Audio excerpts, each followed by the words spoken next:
original versus original lineups. Of course, the favorites starting off here, the Petron Blaze Spikers. Good reception, and there was a miscommunication there right off the bat para dito sa Cignal HD. And that's something na hindi mo dapat gagawin at the onset, lalo na if you're going up against a powerhouse like Petron. Hindi nagkaintindihan doon ng setter and si Panaga, so magpapatuloy dito. Petron with a service. Reception wasn't the greatest nila dito kay Jonella, and that is 2 straight points para dito sa Petron. Service aces coming from AC Masangkay, hindi naman bago.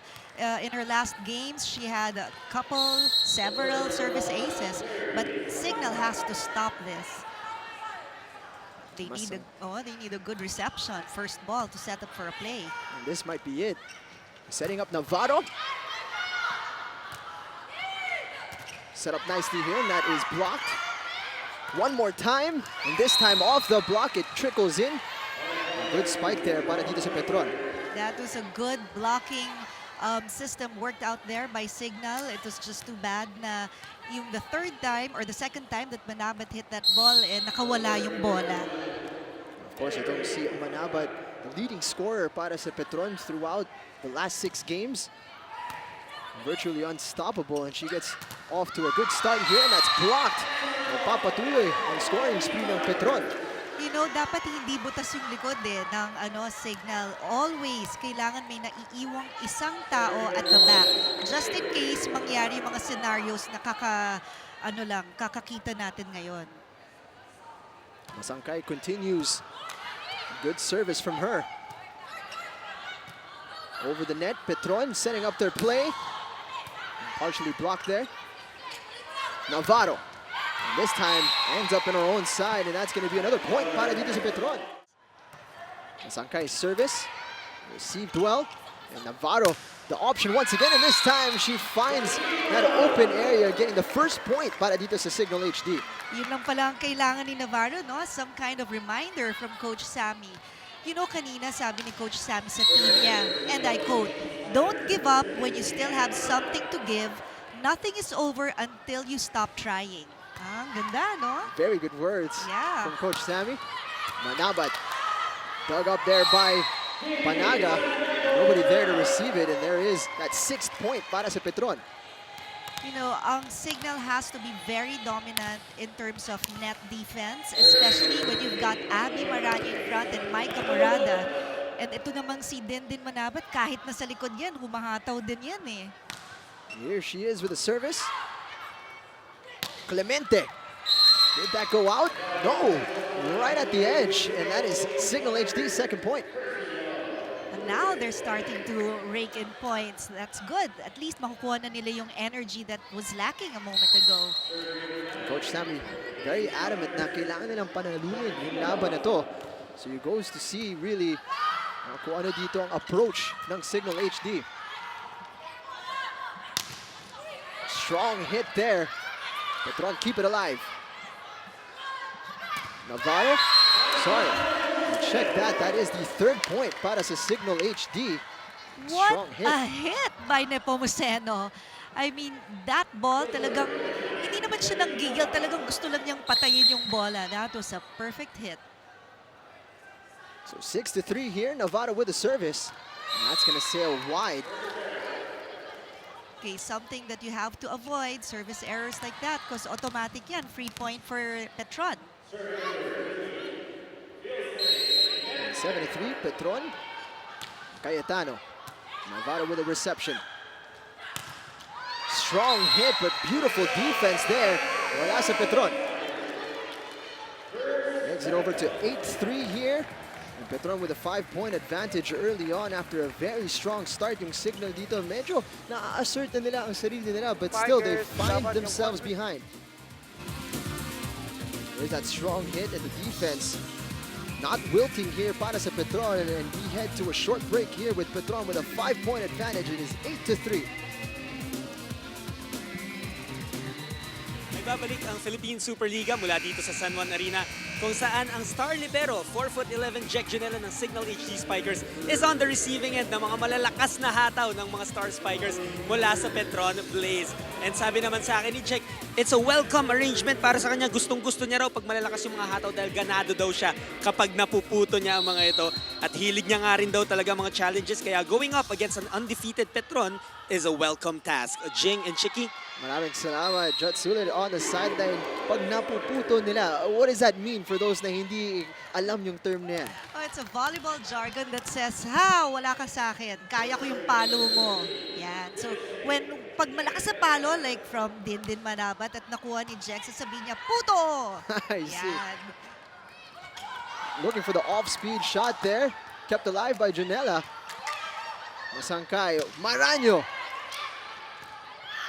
Tunay, going for the hit. And that's going to be a point para sa Petron. You have your hands up there. Cheeky, what's the call?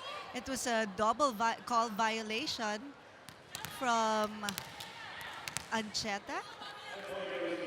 It was the way the ball was received. We'll find out later, for sure. Extending the lead here to 7 points. Alam mo, speaking of Jack Janela, she's 4'9", right? But she's been a member of the Philippine national team 3 times. So lumaban na siya sa Thailand twice and Vietnam. Parang lumiit siya, Cheeky. Kanina sabi ni Jut 4'11". Yan, 4'9" na siya. Baka tama si Jet. Baka mali ako. She is very short in stature. Very effective here para sa Cignal.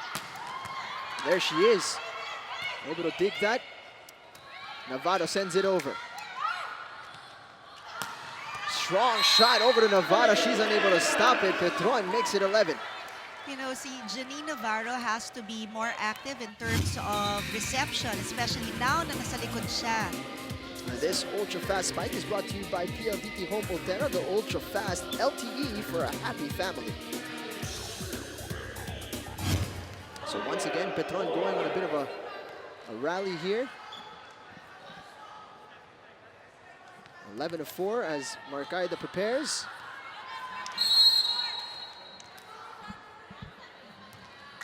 You've got Micah Morada, the former team captain of FEU. Service went wide.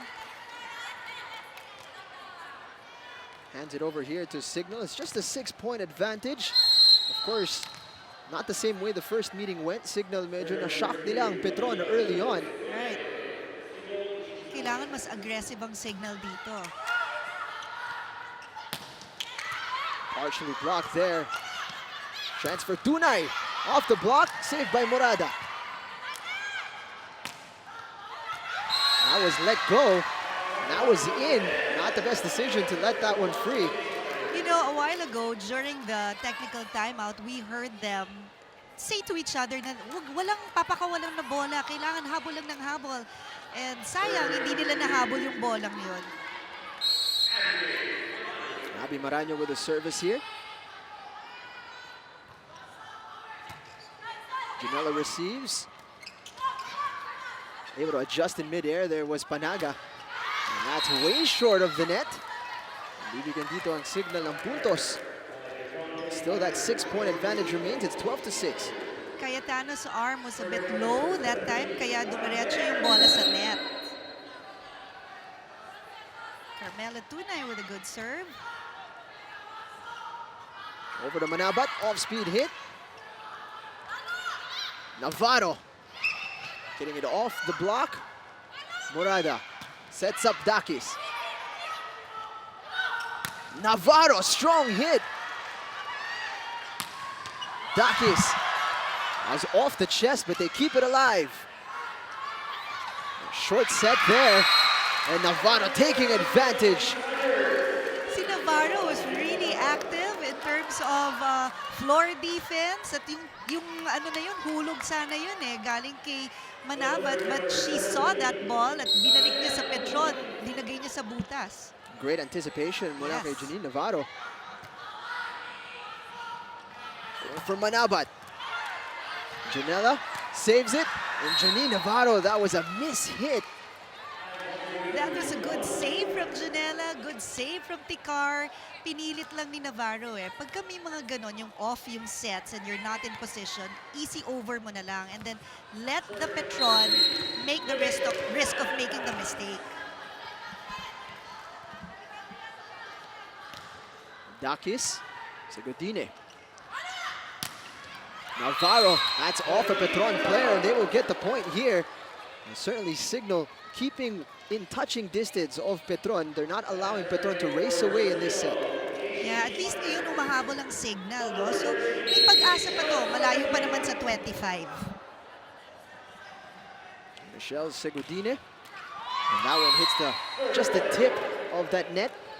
Substitutions here para sa Cignal HD. Nepomuceno and then Cheta come in. Segodine comes off.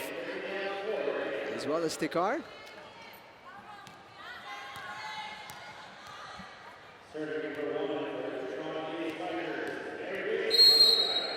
Mary Grace Masangkay. Alam mo ba, itong si AC Masangkay, she was from the University of the East. You know what she loves? What is that? History. American and European history. Really? Amazing, di ba? And then, she wants to study culinary after. Wow. International studies siya. And then now, gusto niya mag-take up ng culinary to put up a resto bar. I like it. Yeah, and you know what the food is, yung specialty? Is it going to be European in America? Yeah, Italian, Okay. actually. Wonderful stuff. Easy Amazing, Masangkay. yeah. Manabat. Janela with the reception. A spike from the back there. An off-speed hit. Kitang-kita, basang-basa. Navarro returning the favor, and they keep it alive. Navarro again. Sangkay with a set, and that's from way back. Janela. And now it's Navarro. Just about a point there for Cignal HD. What a great back and forth between these two. And you know, Navarro is considering she's tired because she's doing her thesis, hardly sleeps. Ang practice niya talagang her leg and her arm, they're strained muscles already. And yet, ang ganda pa ng linalaro niya ngayon so far. We did see her just stretching out at the back before this game. She seems to be enjoying herself every time she steps on the court. Yeah, that's important. Touch the net there, and that's going to go the way of Petron. Welcome back, 6-point advantage para sa Petron. Now, don't miss the biggest fight of the century as Pacquiao and Mayweather battle for greatness on May 3. Streamed live with PLDT Home Ultera. Subscribe to any Ultera plan until April 24 and watch the fight for free. Visit pldthome.com/Pacquiao Mayweather to register now. Now, let's check in with Jut Sulit on the sideline. Jeng, sa dami ng options na pwedeng puntahan ni AC Masangkay, setter ng Petron, madaling sabihin na yung buhay niya, yung trabaho niya sa setter is madali. Pero sabi niya, it's the complete opposite daw. Ang hirap daw dahil kailangan niyang ibalanse yung puntos ng bawat hitter niya at kailangan daw maganda lagi ang setup niya. And that's the secret of Petron in their 6 undefeated wins. Balik sa inyo. Maraming salamat, Jut Sulit.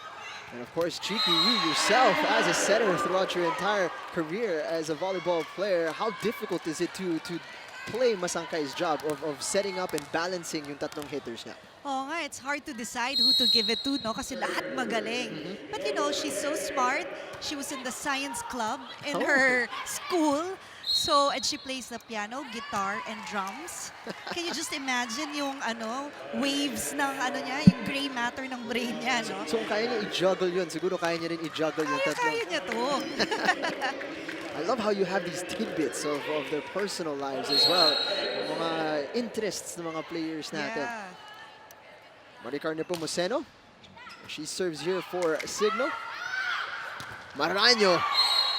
Shot. They were trying to keep that alive there. Cignal HD called for the infraction. That was a lifting violation called on tunay. As we see here sa replay, she blocked that ball. Kailang gumulong yung bola from Abby Maraño's hand to her body. She tried to save it, lifting. Clemente off the block. It sneaks in off of Abby Maraño. Alam mo itong si Clemente, every time, or most of the time na sineset sa kanyang bola, she gets the score for Cignal. And perhaps that is the person that they should be looking for more Yeah. often here. And here she is, Clemente, with the service.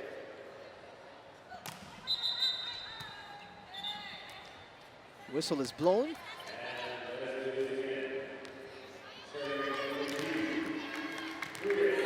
Reserve here para kay Clemente.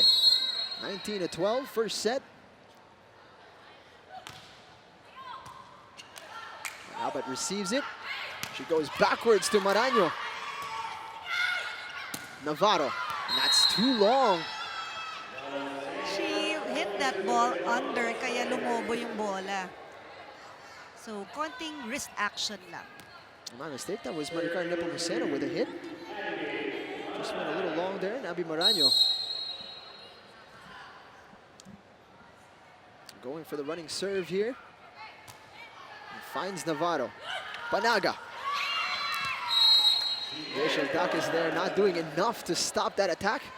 That was a good transition play by Cignal. If you have a good first ball, you'll have a good set, and you'll have a good hit.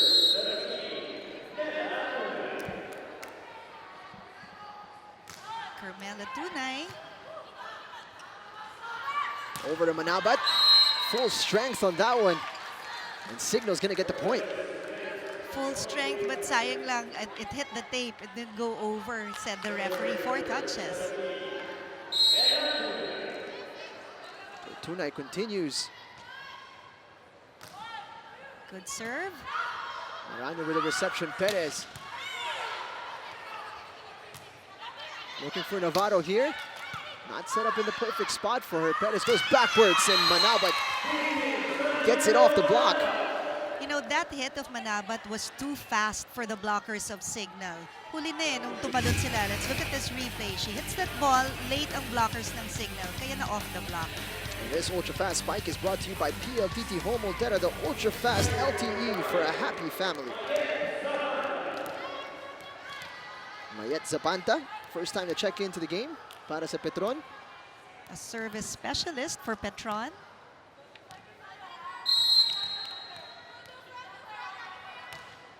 Good floater. Looking to tap that one over. Setting up Navarro here. That doesn't go over. Petron losing that point to Cignal. You know, Panaga hardly touched that ball, pero it earned them a point. Kuminsan kasi gulatin mo na lang yung kaaway mo yung kalaban mo, di ba? Para hindi sila gumawa ng right defense. Once again, down to 6 ang kalamangan dito ng Petron. Perez. A duo up front para sa Cignal. Doing some good work here para sa Cignal. And Navarro, cross court. Beautiful hit. Beautiful hit indeed. Iniwasan niya yung blockers, and to think yung blockers niya ay Manabat and Ivy Perez, parehong matatangkad na blockers, but she managed to avoid them. A good little run here para sa Cignal. This one off the block. Able to keep it in. And Petron struggling here. They try to get it over. Free ball. Setting up Panaga. And that is unstoppable. Panaga is an ambidextrous player. Ibig sabihin, pwede siyang gumamit ng kanan at kaliwang kamay with ease. Walang kahirap-hirap. Kaya dito siguro kahit anong set, kaya niya. Such a useful tool to have in your arsenal to use both your right and left. Oo. Here's Manabat. And I said Panagas was unstoppable. That hit from Manabat, slightly scary. Slightly lang ba? Okay, all right. It was very scary. Yeah. Manabat. Kaya dapat yung blockers ng Cignal very active. Wherever Manabat is, kailangan talaga i-man-to-man nila yan. Navarro going for that cross court once again, this time saved by Maraño. Manabat going for the off speed, and that's so clever from the spiker. Laging running ang puwapatay. Puwapatay sa ating gitna. So busugin mo yung gitna. Pero hanggat maaari, may coverage ng coverage tayo. Huwag din baguhin yan. Taas pa rin. So second time, no, Coach Sammy saying faster pace. In this particular sequence, yung pag-block. Kasi running ang hit ni Manabat. Favorite hit niya yan. And she's very fast when she does that. Kaya yung blockers, dapat inuunahan. Yun yung sinasabi ni Coach Sammy. Para talagang ma-block. And then, kailangan yung coverage nila sa gitna. Hindi sila dapat nagtitinginan. Kailangan talaga get it. Work as a team. Shout kung gusto mong kunin yung bola.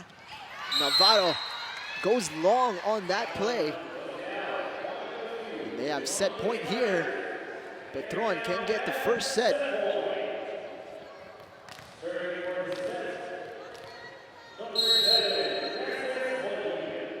Francis Molina. That goes over on set point. So buhay pa rin dito ang Cignal HD. Parang hindi masyadong, you don't see that happen all the time kay Francis Molina. She's usually a good server. A shuffling of the pack here para sa Petron at the end of the first set. Jeanette Panaga responsible for the service here.